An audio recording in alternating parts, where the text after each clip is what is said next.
Hello and welcome to the No One Asked You podcast. This series, I am once again joined by my wonderful co-host, That Darn Kitty. Dorkus and I are sharing our experiences reading The Way of Kings for the first time. Each episode we will summarize what we've read and discuss the experience along the way. This is Storming the Archives, The Way of Kings, and today we discuss Chapter 6. Chapter 6! Chapter 6, Bridge 4. The caravan of slaves arrives at their destination, the war camp of High Prince Sadeas. As the slaves are allowed out of the caravan to present for a light-eyed woman, Kaladin is disappointed by the state of the soldiers around the camp. To Kaladin, they appear undisciplined, unimpressive, and disorderly. As one of the slaves expresses excitement to work at a war camp instead of a mine, Kaladin reflects upon his own hopeful attitude. He could live as a slave, so long as he has a spear in hand and an enemy to face. The light-eyed noble lady, Brightness Hashal, inspects the slaves. She notes they appear sickly and unfed, causing Tvlakov to lower the price per head. They continue haggling when the noble lady notices Kaladin. She demands he remove his shirt, then begins evaluating him. Kaladin proceeds to lie about how he came to be a slave. He claims to be a murderer, to have drunkenly killed someone by mistake, then pleads that she give him a spear and the opportunity to fight again. Unfortunately for Kaladin, Tvlakov spills the beans, informing Hashal that he is a deserter. Before an angry outburst escalates, Kaladin is brought to his knees. He begs for the opportunity to fight. Tvlakov speaks of the numerous escape attempts and rebellions, stating his conscience would not allow him to sell Kaladin without this information. Kaladin laments, "I should have never ripped up that map. Bitterness is repaid more often than kindness," one of his father's sayings. Hashal agrees to take the slaves for use as bridgemen. As she walks off, Tvlakov whispers almost apologetically, "I cannot trust you to behave. The people in this army, they will blame a merchant for not revealing all he knew. I am sorry." Tvlakov and Hashal go over the ledgers, while Kaladin notes that none of the slaves appeared to have begun paying off their own debt. Kaladin is sent to the bridge cruise. On his way, he takes in the war camp, the soldiers, the camp followers, and High Prince Sadeas' banner, a yellow glyph pair in the shape of a tower and a hammer on a field of deep green. High Prince Sadeas is the ruler of Kaladin's own home district. Surprisingly, several Parshmen work in the camp, even though this is a war against their own kind. After a long walk, Kaladin arrives at his destination where he meets the grizzled, one-eyed Sergeant Gaz. He immediately gets off on the wrong foot with Sergeant Gaz, hoping to impress him with his military experience, earning Kaladin the derogatory nickname Lordship. The meeting is interrupted by a loud chorus of battle horns. Gaz orders Kaladin to Bridge 4, a team that seems to frequently need new leadership. Kaladin notes there are more bridgemen than there were soldiers in Amaram's entire army, then takes his place at the back of the bridge. Kaladin and the rest of the bridgemen are tasked with lifting and bringing the bridge to a different location. He notes that the rest of the bridgemen have special pads to help shoulder the weight of the bridge. They also have shoes, unlike Kaladin. The grueling travel continues for at least an hour. Finally, the bridgemen are given an opportunity to rest. While the other slaves rest lying down, Kaladin chooses to remain standing so as to not cramp up. This only serves to gain Kaladin more ire from Gaz. Kaladin watches several soldiers pass over the bridge, including a man in majestic burnished red shard plate. Is that the king? We could only wish. If that were the king, then that would mean we were in Bright Lord Dalinar's army. He's a high prince, right? The king's uncle? Aye, the best of men, the most honorable shard-bearer in the king's army. They say he's never broken his word.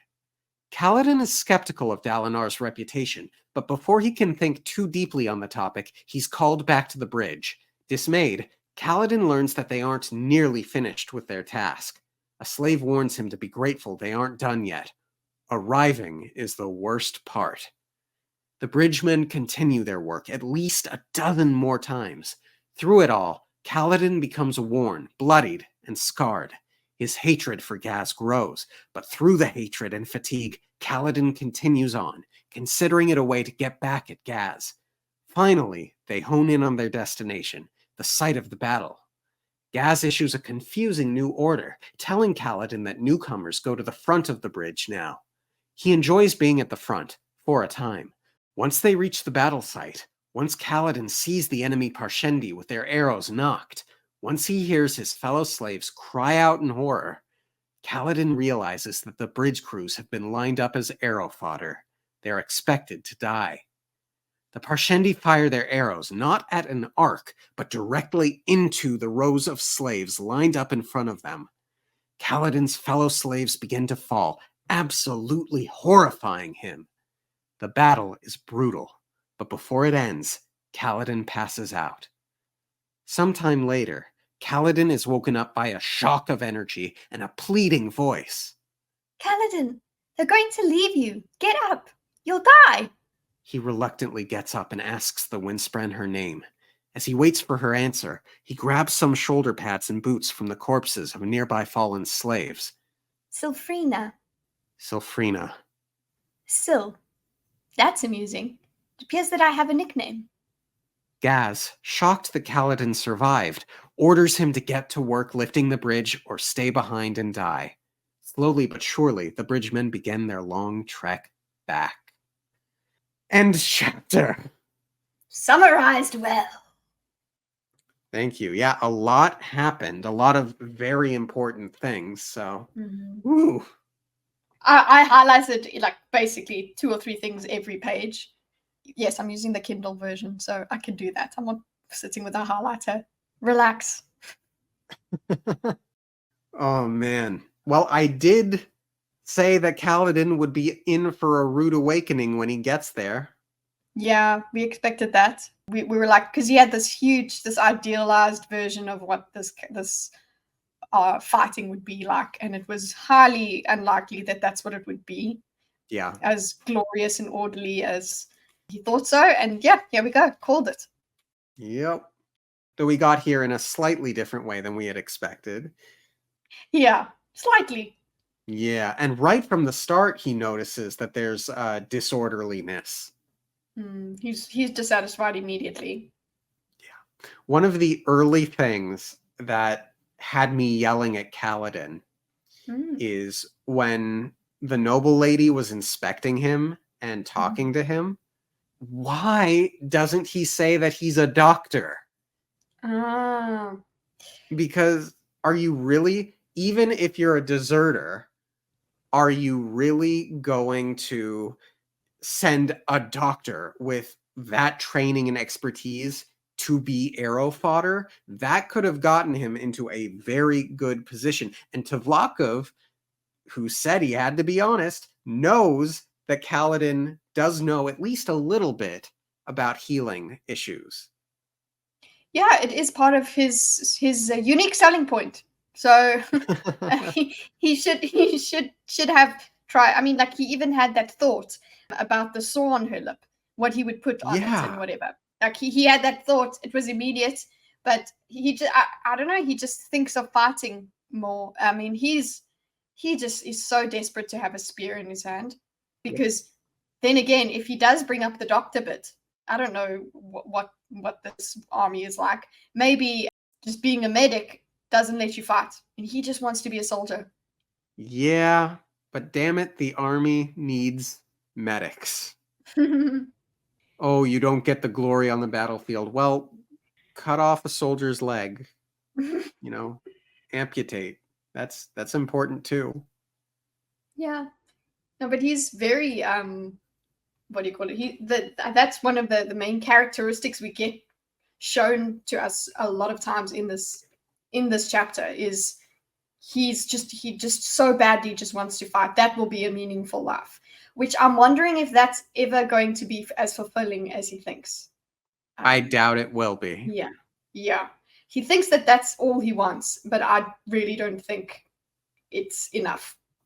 I agree. And I'm not quite sure yet what it is that he really does want, but he just wants to die. Oh. because he's just like, oh, he's thinking about all the ways that he wants to go. The way he's like, no, I won't die like this. I don't want to die like this. I want to die with a spear in my hand and with the enemy in front of me. Interesting. And live. Interesting thought. And live. And live. And it does play into the themes that we were trying to clue into in the earlier chapters about death and survival. Mm. Speaking of luck and death and survival, Kaladin was very lucky at the end of this chapter. Yes. He very much could have died. Yep. So I suspect part of that was the Windspren maybe helping out a little. What do you think? Maybe. I mean, she can affect arrows, probably. Possibly. You know? Yeah. Yeah, or perhaps there is, if not that, at least some supernatural element of luck at play with Kaladin. Mm-hmm. If you read Wheel of Time, there's something called the Tarverin, and basically it kind of makes luck or destiny make sense. That you're just he's meant to survive. He's lucky that way.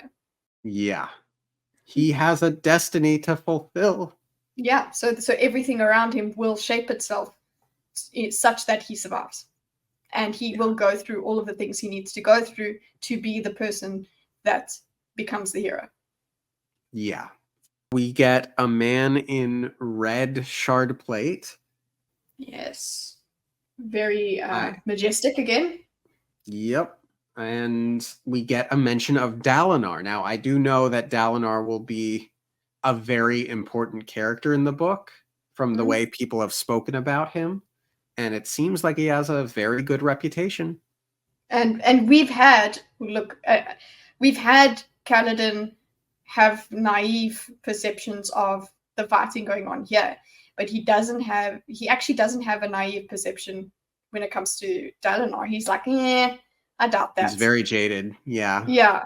So when it comes to the actual individual, he doesn't have naivety, which is interesting to me. Like, you would expect him to be just, naive the whole way through, but maybe now he's seen, because of what he's seen, he's like, he's jaded, like you said. Yeah. Okay, so there is a lot more attachment to this Windspren the whole way through. She's referred to as Kaladin's Windspren, and there was there's a very cute moment where he actually gets a bit jealous. He goes because she goes to inspect this other guy, and he says, or he thinks, why is she inspecting this blowhard?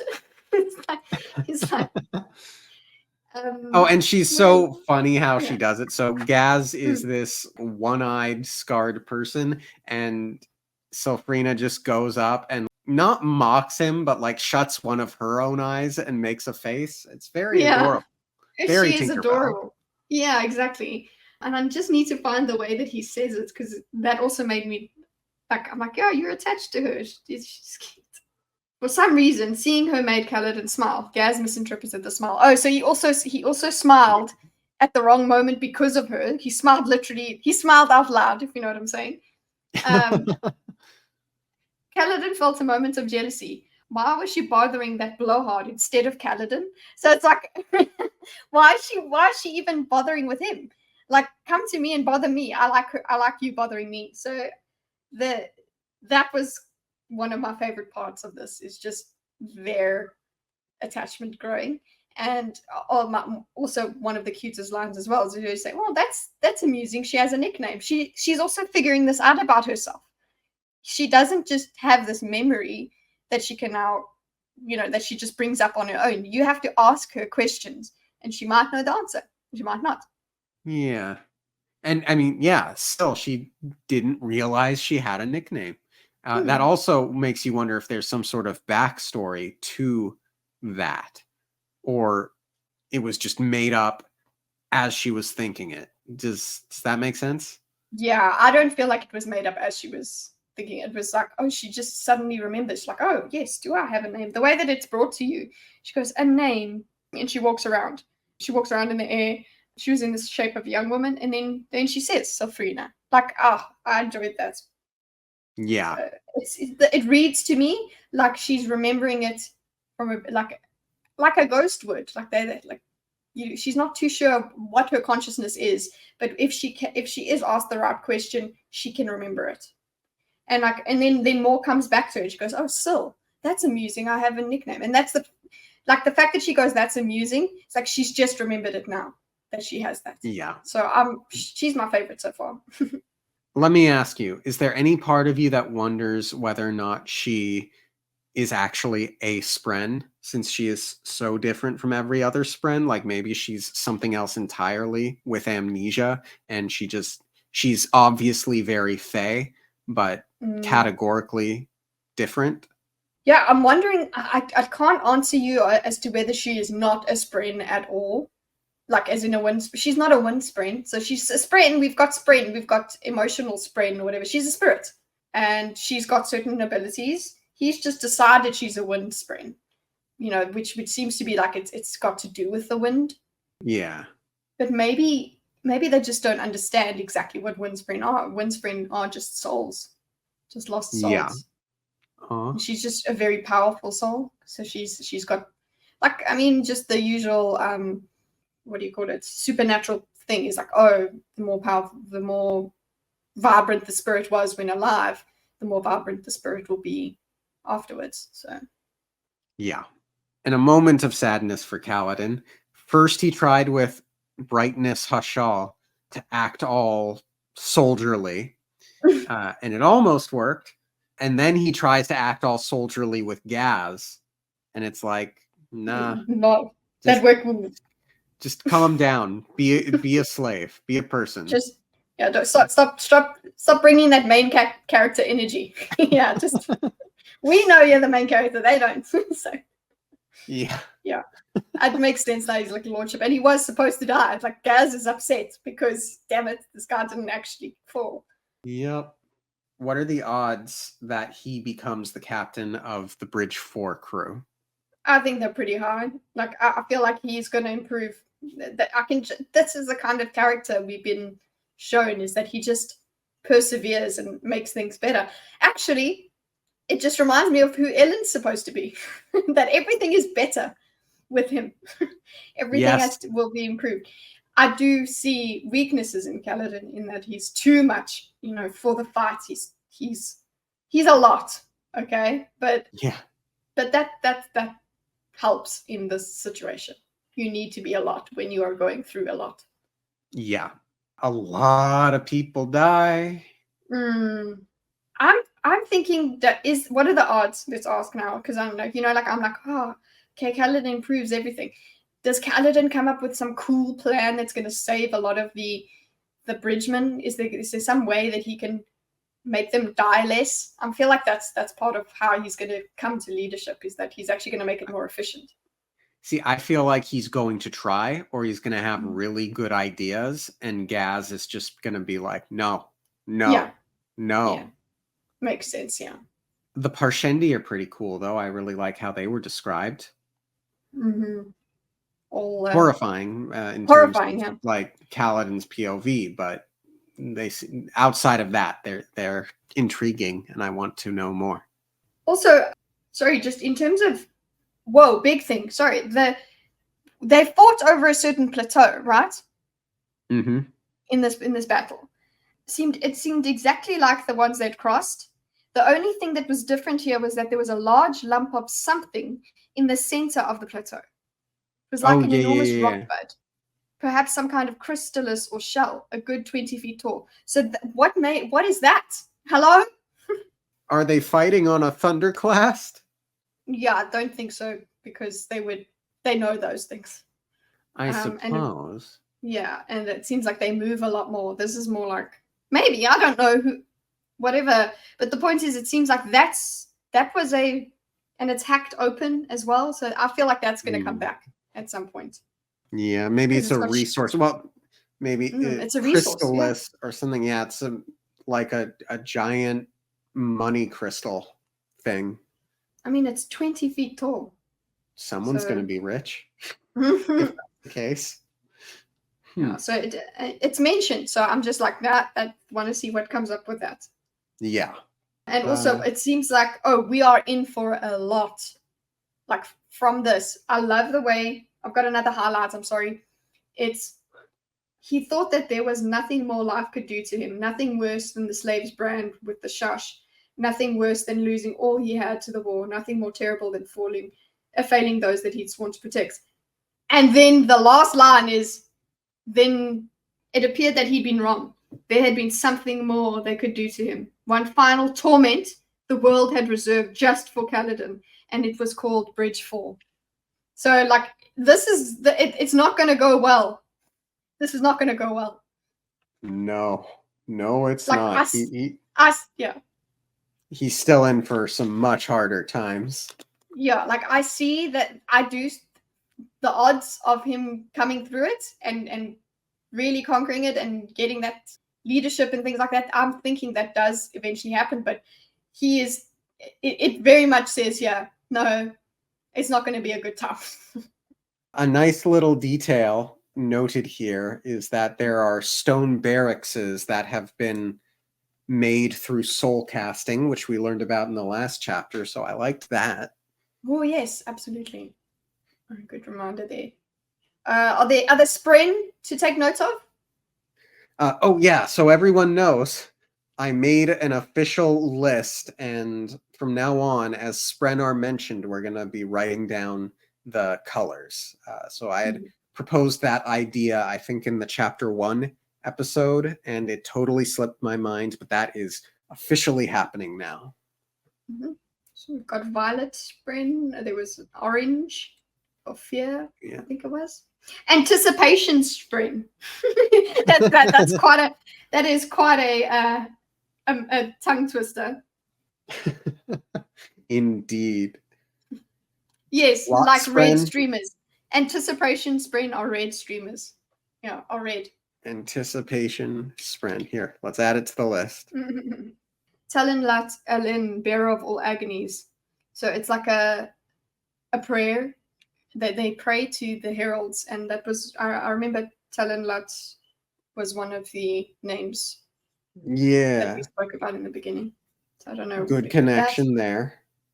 That also reminds me, with the death rattles, we've been told that the epigraphs are called death rattles, and we're paying attention to the years 1171 and 1172 in which these things are happening. Do we know what year current year is? I'm not too sure, no. Okay, because there was effectively a 5-year and 8-month time skip. And for some reason, I thought I had some sort of revelation, and then it totally escaped my thought regarding the years. But anyway. Your note did say that the rubbing of the camp, because the chapter does start with basically like a thing of the, what are they called? The right. Yeah. There's a drawing at the start of this chapter, which is a charcoal rubbing of Sadeas's war camp, and it is made circa 1173. So I think what happened was I had presumed then that current year is more or less 1173, which means that 1171 and 1172, which is when the bulk of these death rattles are occurring, happened or started between the 5-year war gap. And that was my revelation, but I don't know what to do with it from here. It's noteworthy. I think it's something we need to keep track of. We've been given years, and these deaths have been in battle and also then normal. So yeah, just keep an eye on it. I think it was a good observation. Cool. I think it's important. Thank you. Anything else? Not that I can think of. All right. Well, all in all, a very scary chapter. A lot happened. I don't think we've seen the last of Tuvlakov, and I think Kaladin's in for some harder times ahead. I hope we stay with him. Me too. it feels like we're going to him and then to the lady, then to him, then to the lady. So it's yeah. Yeah. Thank you all for tuning in. We'll see you next week. Have a good one.